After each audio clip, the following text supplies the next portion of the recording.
We keep things rolling here on the Sports Cubicle. I'm your host, Mike Mercado. He's the one. He's the only. He's Devin Tingle. And Devin, as a proud member of the District 214 family, as a reluctantly proud and excited former Elk Grove Grenadier, we have an amazing show, an amazing time coming up. Dev, what do we got? Mercado, it's getting harder and harder to figure out how to introduce our guest. I could just say Chicago Bears legend. I could say 18-year NFL veteran. I could say the Bears all-time leading scorer. But for now, I think I'll just say he's the head coach at Rolling Meadows High School. He's number 9 in the programs. He's number 1 in your hearts. He's Robbie Gould. Robbie, thank you so much for joining us on the show today.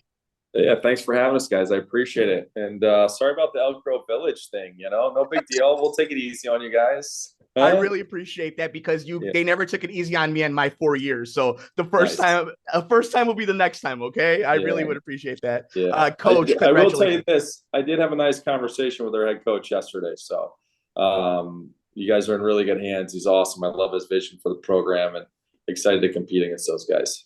Well, I could tell you my household and a bunch of my friends are going to really appreciate that. I don't think they're going to hate you as much now. They can never hate good old number 9. What are we talking about? All right, Dev, what do we got for our awesome guest today? Go ahead, bud. Yeah, everyone loves Robbie Gould. So, Robbie, I guess my first question is, in December, you announced your retirement from the NFL. And about 2 months later, you're back on the football field just from the sideline. I guess what made you go from playing football to coaching football and getting you back on the field? Yeah, well, I was coaching another high school here locally, fell in love. I coach my kids. I have 3 boys. They're really young. And I fell in love with coaching.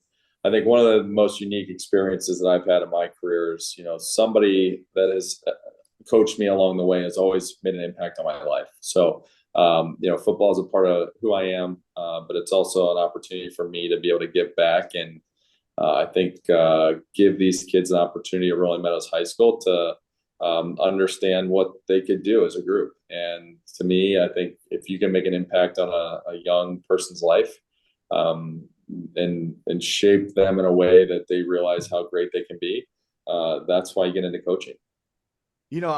Somebody like you who has made Chicago and Illinois your home, even after all your travels, and your family is now rooted here, and it's so beloved within the community. And I wonder, what do you see in Illinois football?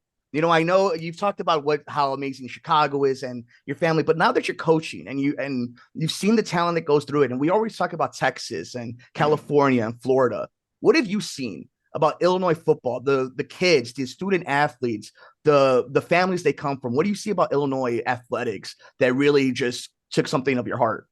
Yeah, I think if you look at kind of the history of people playing at a high level or any level, really, there's a lot of great players who played, whether it be the private Catholic league or whether it be the public leagues. You can see a lot of the MSL teams. They have a lot of guys who are going to play Division I. They're going to Division II programs, and I think sports teaches kids sportsmanship. They teach them values and core principles of being better people. And giving back into the community. And to me, like, that's what's most important. And secondarily, I would say this, there is a very competitive level of football that is played in Illinois. And I think it's going to be fun to be a part of that. It's going to be fun to watch our program grow. And obviously District 214, which you're really familiar with, has some really good football programs amongst them. So, to be able to compete against some really good talent is something that, as a competitor, I can't wait for. Yep. Yeah, Robbie, as our one co-host isn't here, Paul Chivari, he's a guy who's really big in the... Paul slept in. He's sleeping in today. Always. He's never ready for 2-a-days, coach. Yeah. He had a train to catch this morning, the nerve of some people. But he's very big in the high school football. And we all know Illinois, just as a state, has a lot of great high school football programs. I guess my question is, what made you, choose Rolling Meadows High School to go coach at? Well, first of all, it's close to home. Second of all, if you watch, the interview process for me was pretty long because I wanted to make sure that I went through and understood everything about the program to see how big of an impact I can make. The kids are gritty. They're physical. You can tell they love playing football if you turn on their film. Also, I think the community as a whole is super supportive, and it's great to be able to have that kind of atmosphere when you're walking into a place, because you want the community just as much as the student body and the administration, which has been amazing to work with and very supportive. So to me, there was a lot of boxes that were checked on, being able to run a football program, but also, listen, guys, this isn't about 100% about football. It's about kids. It's about growing individuals into better human beings. And to me, I just felt very comfortable with the fact that the administration in this school and this community, we're going to be able to provide that for the kids. And that's why you coach high school sports. So, Robbie, obviously, when we're just day to day having the segments, I mean, you're a professional. You've done the 1000 and all the down the dial. You know the sports segments, and so I sometimes wonder about the youth and them coming up through the TikTok era, the Instagram reel era, and how much pressure are on some of these kids that are going through the high levels of high school to college football to National Football League and dealing with everything that comes with it. And somebody like you talked about, this is more than on the field. For you, where you've experienced, you were in the league forever. You saw all the age groups come and go. You saw all the trends come and go. How much of it for you was that like a Batman in your utility boat type of moment, saying, I've seen it. I can help these young student athletes, no matter their level of skill, to deal with pressure, bullying, dealing with achieving your goals, failing and trying to get back up, all the things that you saw in the locker room day to day. Well, what do you mean? You guys never tweeted I stink whenever I miss a field goal or something? I get it, boys. I get it, Yeah, I mean, listen, like those responsibilities as a head coach, I think it's about instilling confidence in our players to learn how to win. It also is about learning how to deal with failure, which is inevitable.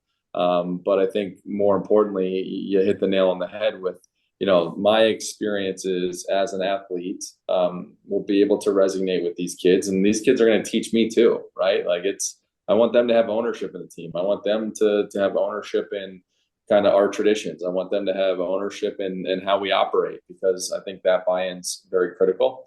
But I do think that those experiences that I have will be able to resonate with the kids to be able to get the most out of them. But more importantly, you talked about me transitioning out of football.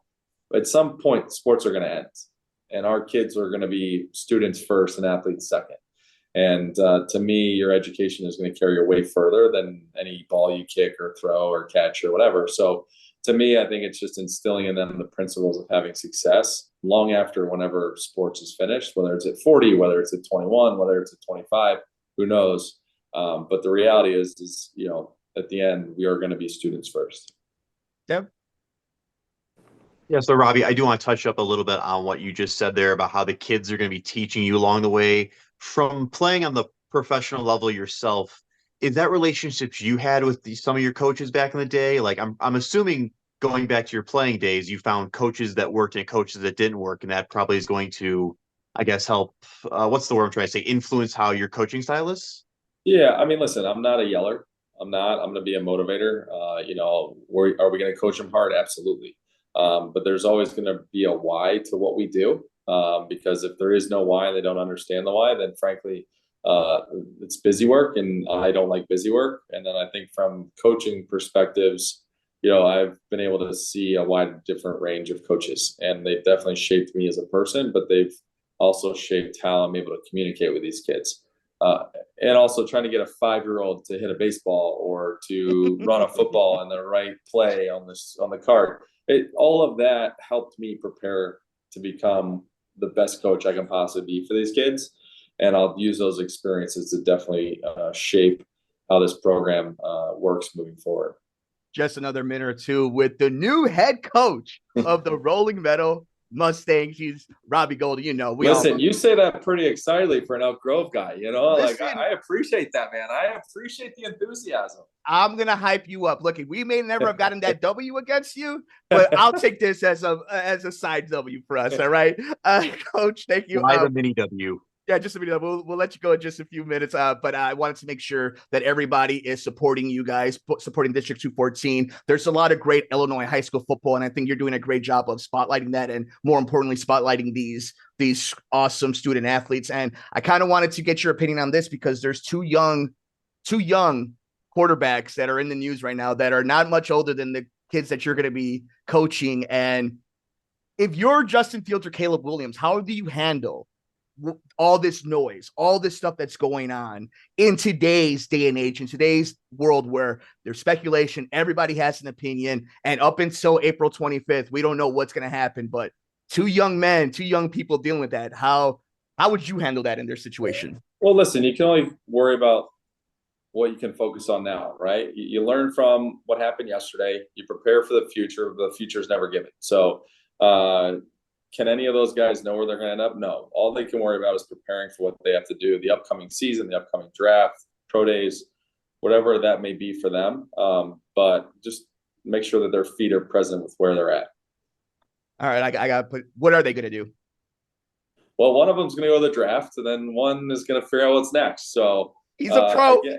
Again, it's everybody has a different journey, including these kids in high school.